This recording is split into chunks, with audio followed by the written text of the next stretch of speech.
Hello everyone, আসসালামু আলাইকুম। আমি শিমু আপনাদের মাঝে নিয়ে চলে আসলাম মজাদার স্বাদের চালতার আচারের রেসিপি। তো আচারটা বানানোর জন্য প্রথমেই আমি আচারের মশলাটা তৈরি করে নেব।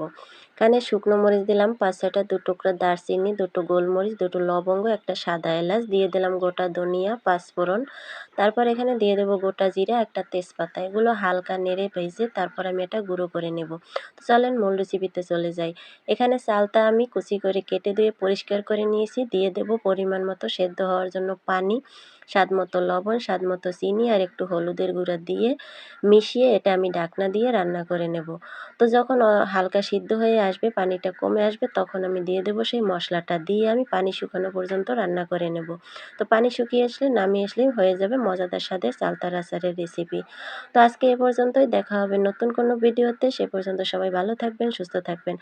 ভিডিওটি ভালো লাগলে আমার চ্যানেলটিকে সাবস্ক্রাইব করে সবাই পাশে থাকবেন। ধন্যবাদ।